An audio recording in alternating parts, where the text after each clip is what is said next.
L'ingénierie notariale au service des familles, ce sont des dispositions bien entendu pour les familles, mais aussi pour les couples.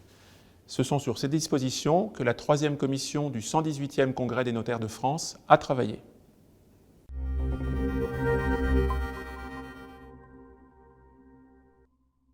Il s'agit de la situation de plus en plus fréquente d'intégrer dans une donation-partage des biens situés à l'étranger, qu'il s'agisse de biens immobiliers ou de biens mobiliers.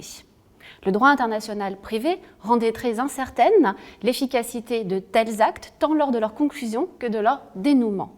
Le règlement européen sur les successions de 2012, entré en vigueur en 2017, apporte des solutions. Premièrement, il retient pour principe la validité des pactes successoraux dont font partie les donations. Ensuite, il crée une loi de rattachement spécifique aux pactes successoraux. Fini les incertitudes quant à la validité d'une donation de partage en tant que pacte sur succession future à l'international. Fini le débat lié à la loi de rattachement de cet acte hybride à la fois donation et partage successoral anticipé. Enfin, le notaire et son client étaient souvent incapables de déterminer avec certitude la loi applicable à la succession, puisque celle-ci pouvait évoluer au gré des déménagements du client. Le règlement européen sur les successions permet désormais de figer, dès l'acte de donation, la loi applicable à la succession du défunt.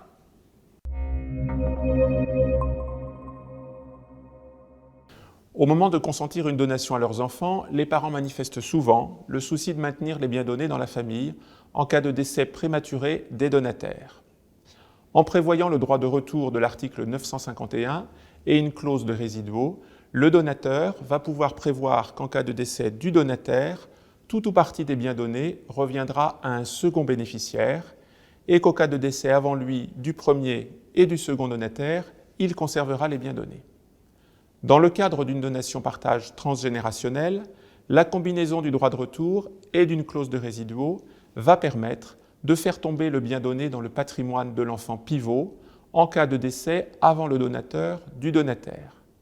Cet enfant pivot n'ayant pas vocation à bénéficier du droit de retour réservé au seul donateur initial. Le maintien de la clause de retour permettra au donateur de conserver les biens au cas de décès avant lui du donateur initial et du bénéficiaire du résiduau. Le droit de retour conventionnel et la clause des résiduaux sont de nature purement contractuelle. L'utilisation de formules prêtes à l'emploi peut s'avérer inappropriée. Il appartient au notaire, au titre de son ingénierie, de veiller à une rédaction adaptée afin que l'efficacité des clauses soit incontestable et conforme aux souhaits des clients.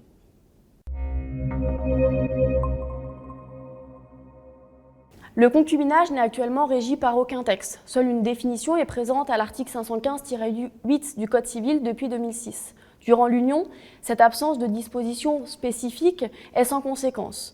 En revanche, aucun compte ne sera effectué par principe lors d'une séparation ou d'un décès. Les concubins peuvent à ce moment-là estimer qu'ils ont surcontribué par rapport à leur contribution prévue initialement. On peut penser à deux cas, soit parce que l'un a financé les travaux de construction sur un terrain appartenant à l'autre concubin, ou encore parce qu'ils ont acquis ensemble un bien en indivision avec un emprunt bancaire et qu'ils ont fixé des quotités de financement qui n'ont pas forcément été respectées par les concubins durant l'union. À ce moment-là, plusieurs textes du Code civil nous permettent de déterminer quel sera le montant, l'indemnisation de ce concubin dit trop généreux. Le premier texte est le principe du tiers possesseur des travaux, le suivant est celui du régime légal de l'indivision et nous avons encore les trois quasi-contrats régis par le Code civil. La jurisprudence refuse l'application de ces textes depuis plusieurs années pour diverses raisons et notamment émerge en jurisprudence cette fameuse contribution aux charges du ménage des concubins qui fait échec à toute indemnisation sur les textes de droit commun. La convention de concubinage peut justement être l'occasion de déterminer par avance dans un contrat accompagné de son notaire quelles seront les conditions de cette indemnisation de ce fameux concubin trop généreux.